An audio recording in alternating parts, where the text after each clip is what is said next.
From the Advocate magazine in partnership with GLAAD, this is LGBTQ and A.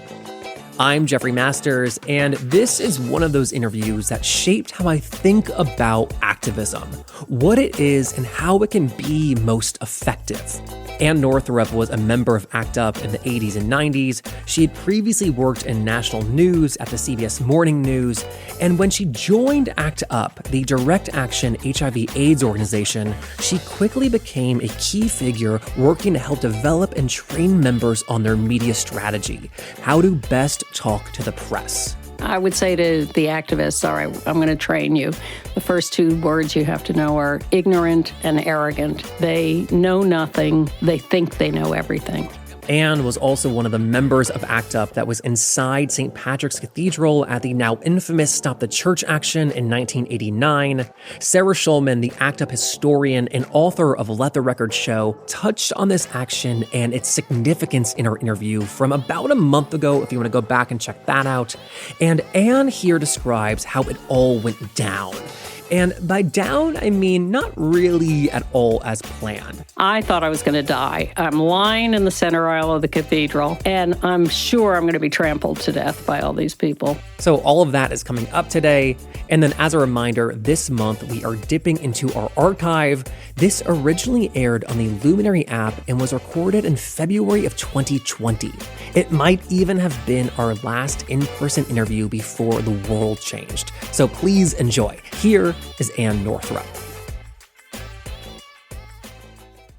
I want to begin with your work in ACT UP in the 80s. When did you first become aware of ACT UP, and how soon after did you join? Almost immediately is the last answer, but I had been a producer for CBS News. I'd quit because I was disgusted by what was happening there. I thought it was empty and offensive, and I ended up taking a job at the Hetrick Martin Institute for Lesbian and Gay Youth and becoming an AIDS educator to teenagers in the schools all over New York City. As I got educated about what I had to educate people about, it became clear to me that the epidemic was a political event, that it was very much like the Vietnam War that I had marched against, that it was about people in power not caring about anyone else and being perfectly happy to send people off to die.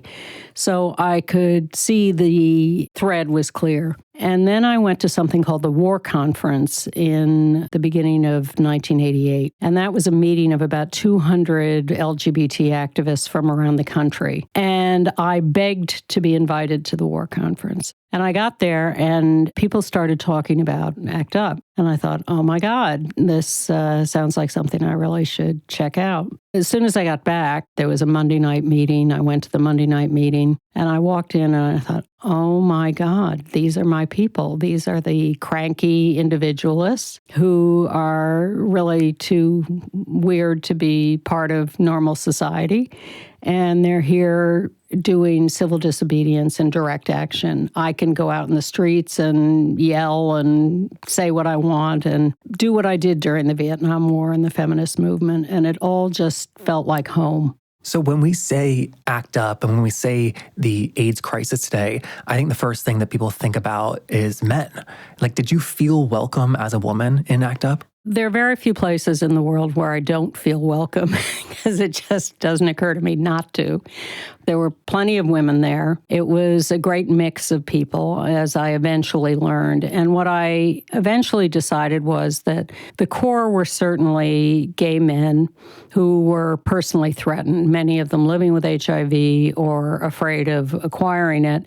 And they were there to save their own lives. And I sometimes say that ACT UP started and was successful because it was gay men who thought they had privilege, were shocked to find out they didn't because suddenly people weren't caring about saving their lives, and were arrogant and angry enough to do something about it. There are a lot of communities that are under attack who are not empowered in the same way that those men felt empowered. A lot of them came out of good jobs, middle or upper middle class lives, and they were the people who felt they could fight back. And so you're saying that primarily it was white men who thought they had power and they were just furious to find out they didn't, Yes. compared to marginalized communities now who never maybe thought they had power? Correct. That's fascinating. Well, it wasn't the whole story, of course, and there were a lot of people of color there and people who came from less privileged backgrounds.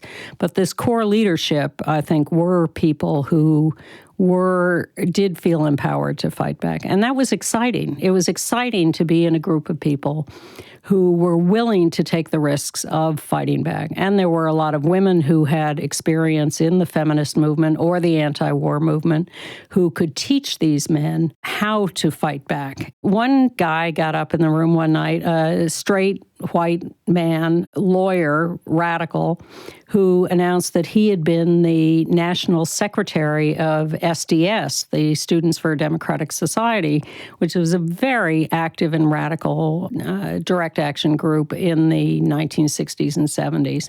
People came from all sorts of backgrounds and with all sorts of skills.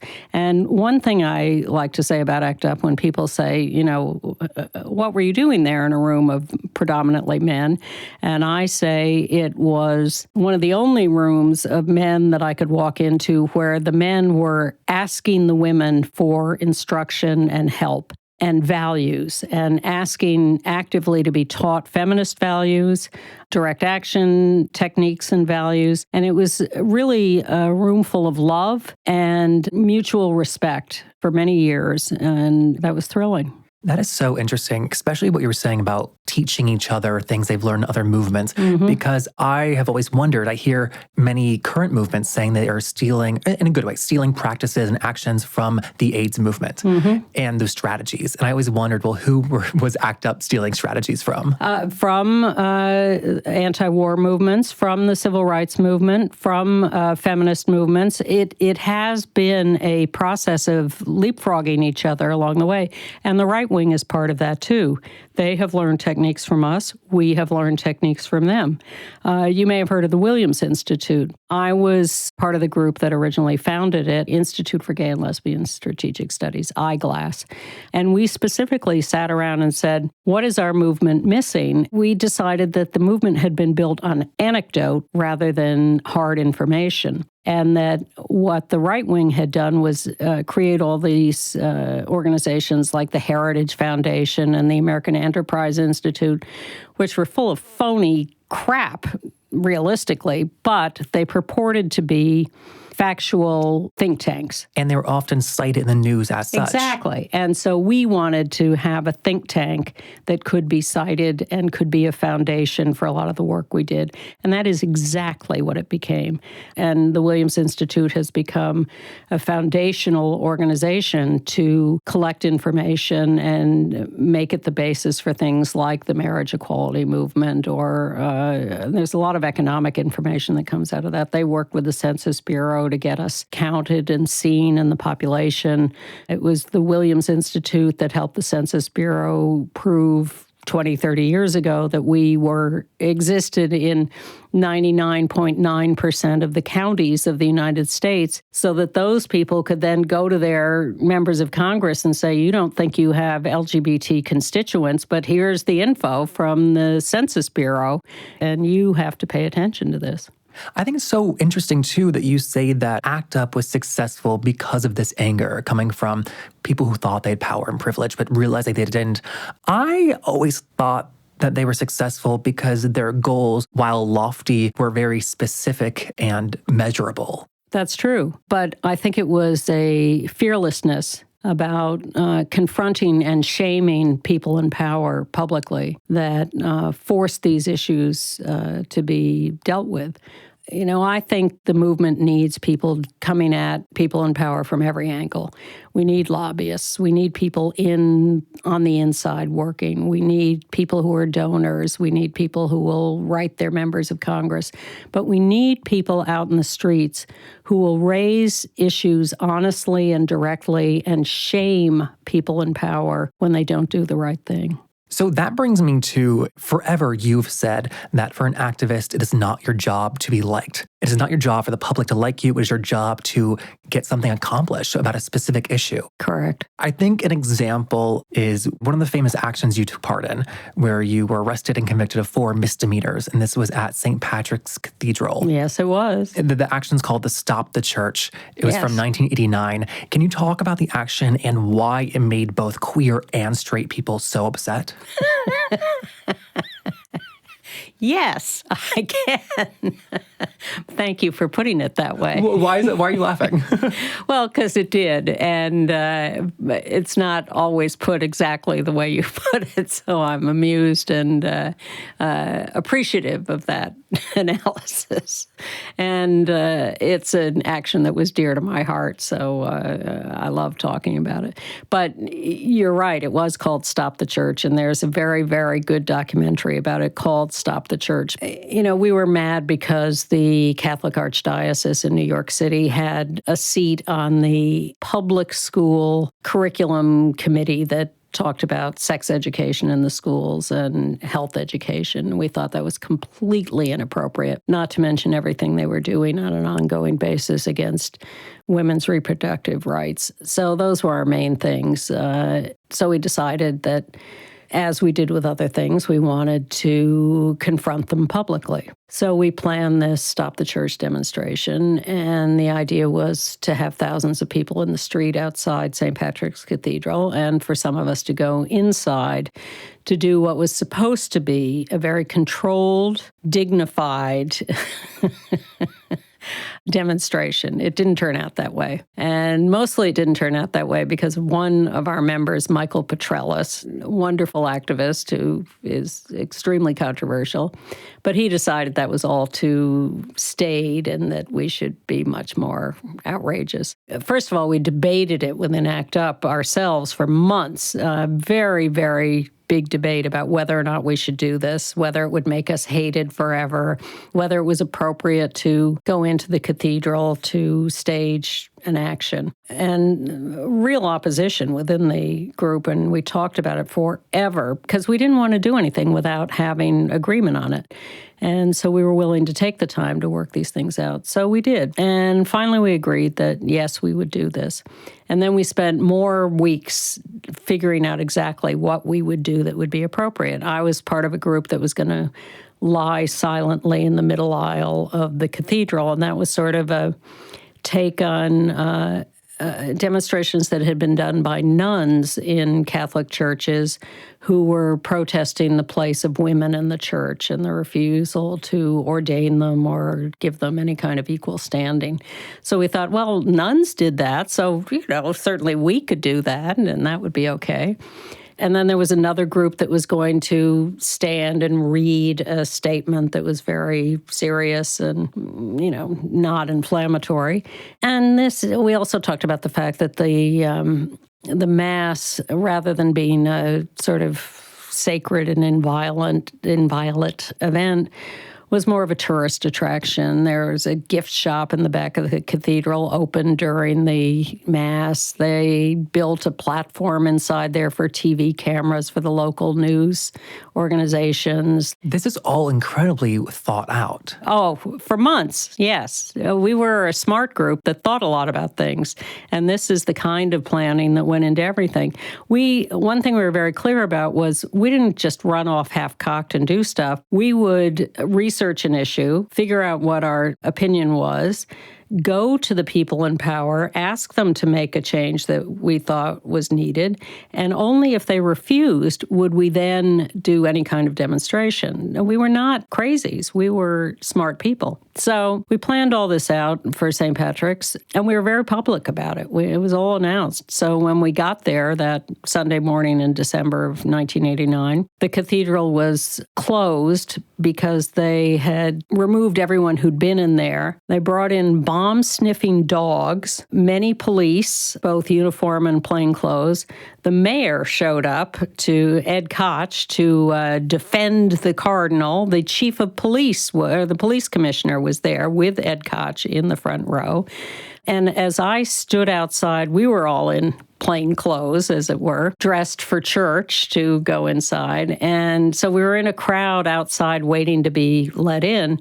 And I was standing there with Peter Staley. We were pretending to be a couple and standing right next to us and discussing how these horrible act up people were going to invade were people from Operation Rescue who had come down from Buffalo to defend the church. It was very scary, very scary. But eventually we got in. They couldn't ID us because we weren't wearing ACT UP T-shirts. And we scattered around the cathedral and planned to do everything we were going to do. And when the appointed time came, those of us who were going to lie in the middle aisle got up and moved there. Other people got ready to do their thing. And Michael Petrellis got up on a pew, stood on a pew, and started screaming at the cardinal, "You're a murderer! You're a murderer!" And the entire place erupted in screaming and yelling and people throwing things at us. And, all the Operation Rescue people and the parishioners were furious and were trying to get at all of us. I thought I was going to die. I'm lying in the center aisle of the cathedral silently, and I'm sure I'm going to be trampled to death by all these people. But eventually, the cops came in with orange stretchers and one by one picked us up and carried us out. I happened to be the last person carried out. And by that time, everything had calmed down and was silent. So I started saying, and it was ringing through the cathedral, "We're fighting for your lives too. We're fighting for your lives too," which I hoped would be effective. Maybe, maybe not. But they got us all out of there. They took us off to the police precincts. I like to say I got home to watch the second half of the Giants-Broncos game. Priorities. Life is rich. You have to do different things.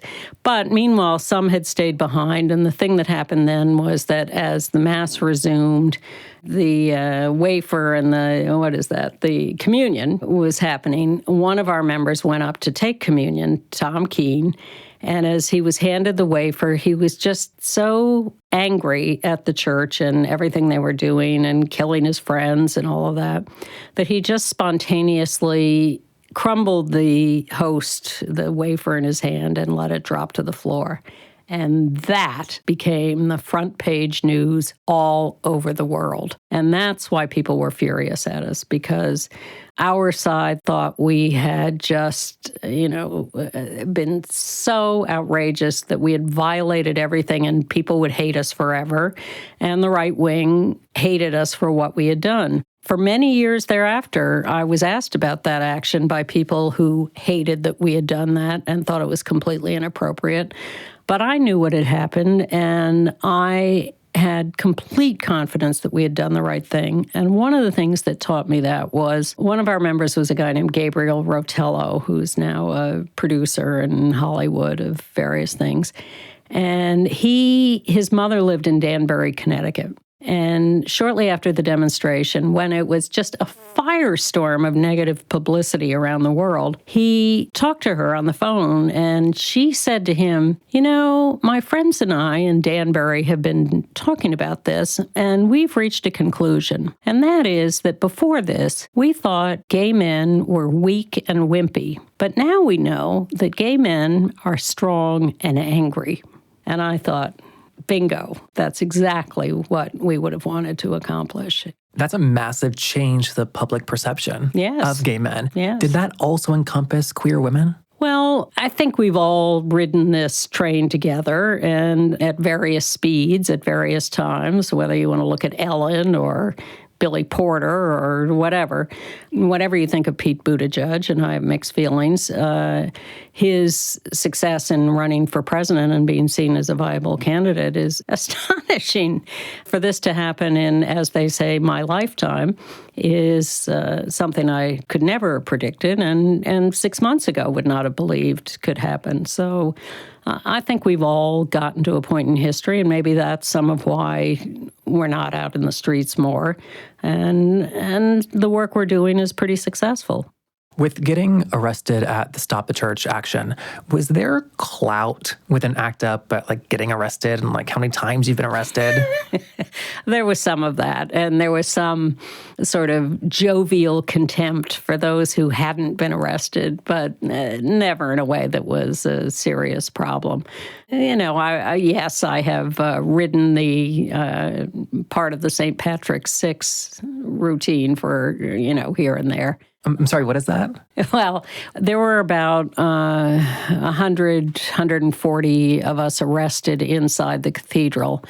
But as with almost every other demonstration, there were plea bargains or arrangements with the DA, and people, were assigned community service or made some arrangement. But 6 of us decided that this one was so important and so volatile that we wanted to actually go to trial. And that almost never happened. So it ended up with 6 of us being called the Safe Sex 6 or the St. Patrick's 6 who went to trial. And 2 of us, me and Charles King, the co-founder of Housing Works and executive director until, still almost retired, we went pro se. We defended ourselves. And then the other 4 were represented by a lawyer. And we all worked together on this. We were all being prosecuted together. And we did all get convicted, although a couple got off on a couple charges. And you wanted to go to trial to prove a point? We wanted to go to trial. Well, I was personally offended that I was being prosecuted for trespassing in an area that I thought was basically being treated as a public area. So I was personally offended by some of this. And I didn't think disrupting a church service should be something the government is prosecuting, separation of church and state. But mainly we wanted to continue publicity around these issues. And with getting publicity for ACT UP and your work, right before ACT UP, you worked in news and journalism. You worked for Yes. Good Morning America, CBS Morning News. Yes. And you were able to put those skills to use with ACT UP, showing them how to manipulate the media to get coverage. Was it apparent right away that you'd be able to use those skills in such a complementary way? Instantly. Because I had worked in mainstream news for, as you say, at ABC and CBS and before then. So that had been my career. And when I came into ACT UP, I could see that the issue was to publicize this stuff. And I had become disgusted with the mainstream news media and knew how ignorant they were and how I would say to the activists, all right, I'm going to train you. The first 2 words you have to know are ignorant and arrogant. They know nothing. They think they know everything. Does that help you or hurt you when the journalist doesn't know anything? Both is the real answer. It gives you a great opportunity to educate them and to control the conversation, but you have to be on your game to know how to do that. You have to know that when you go to a demonstration, they only know one question to ask, which is, why are you here? But they don't know the issue. They don't know a second question to ask, and so they can be at your mercy because you can really control it if you're prepared to lead the conversation. And so I taught activists how to flatter journalists, how to interview them before they interview you, to find out who else they're talking to try to guide them to different sources.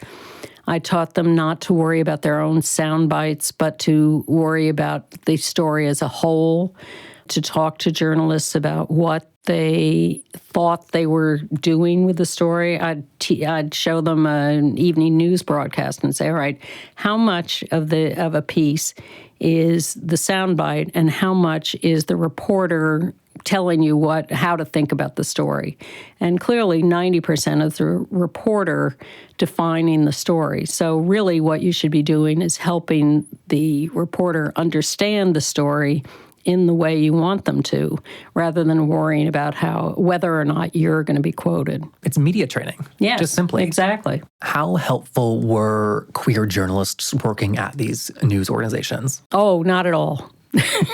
Because if they're working at those organizations, their priority is to maintain their jobs at those organizations.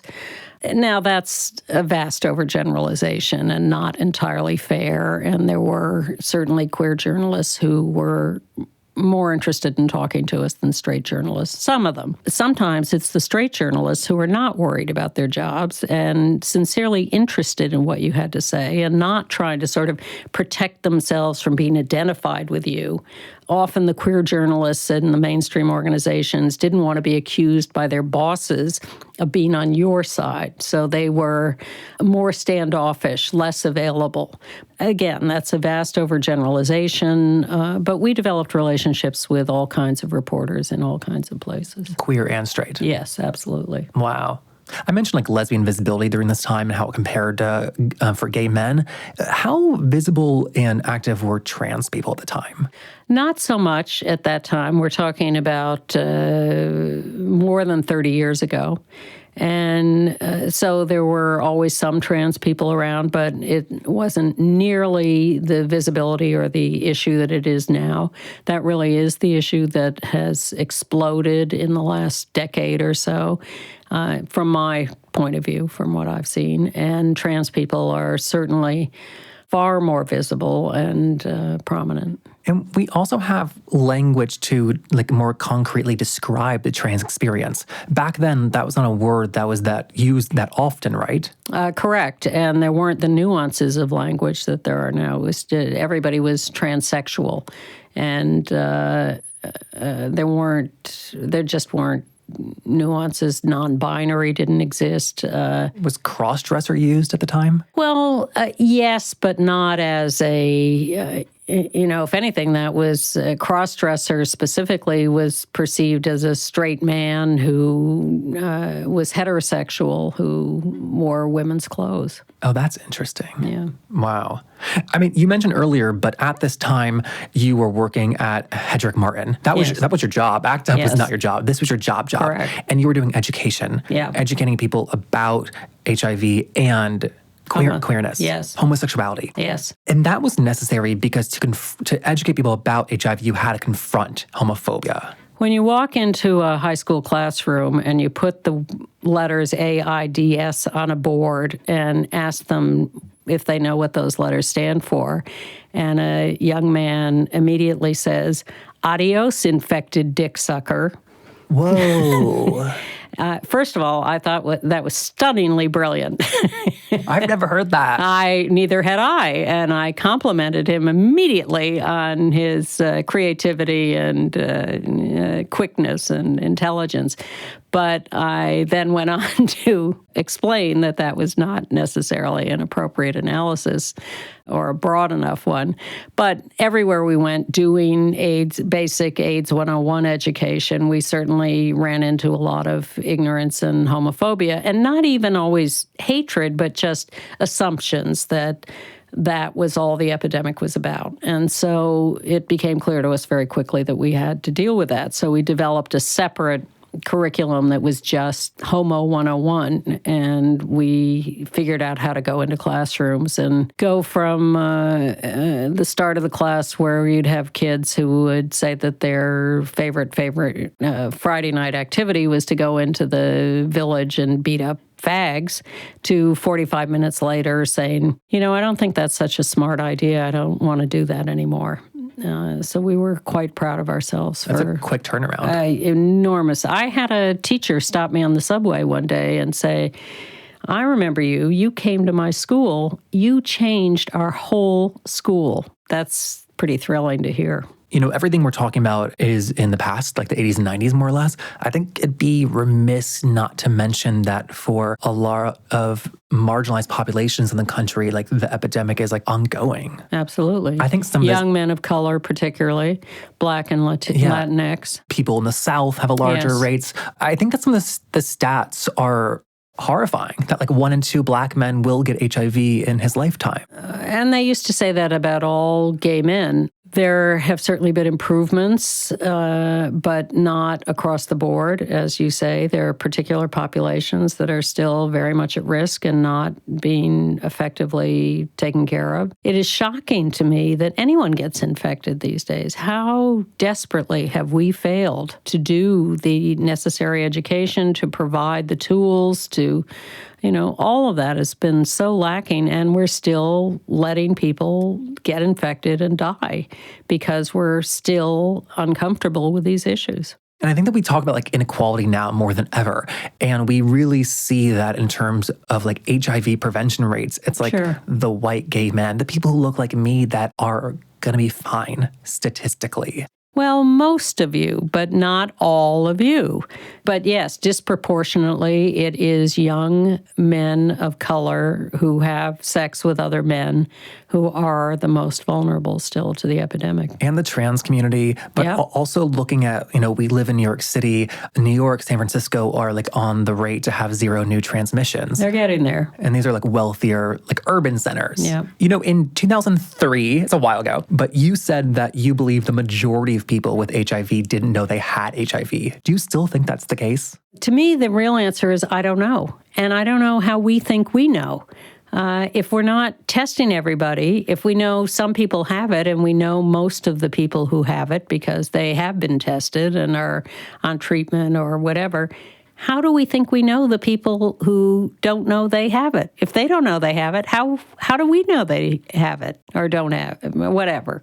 I just think it's a kind of made-up statistic. Every time I hear things like, well, 2/3 of the people who have it know they have it, but 1/3 don't know. How did you come to that statistic? It's a mystery to me. Oh, because there's no way to know if somebody doesn't know they have it, to count them. Yes. So is that why you said maybe what I said that San Francisco was on the path to 0 new transmissions because there's so many we don't know? I think we have documented some real advances. And I think a lot of people more and more are on PrEP. More and more people are untransmissible, but, the virus is suppressed. People are on treatment. We do know a lot about that. But I think it is a mistake to think we know everything. And I think until we get to really universal routine testing, we will not know the full dimensions of the epidemic. I hate to say it, but you saying that makes me think, oh, that's impossible with the way healthcare exists here. Excuse me. There are a lot of people who don't get health care. Yeah, so that's why I think it's impossible to mandate testing. To get that, yeah. Oh, yeah. I see, yes. Oh, no, I'm agreeing with you. Well, I think there should be, I think schools should be reorganized to the extent where we should be making sure kids are financially literate for their lives, are focusing on health issues, are basic living issues. I think all of that in this day and age has become more important than geometry class. And I'm a math nerd to some extent. I believe in a classic education, but I am frustrated by the extent to which people cannot take care of themselves, and we're doing nothing about it to help them.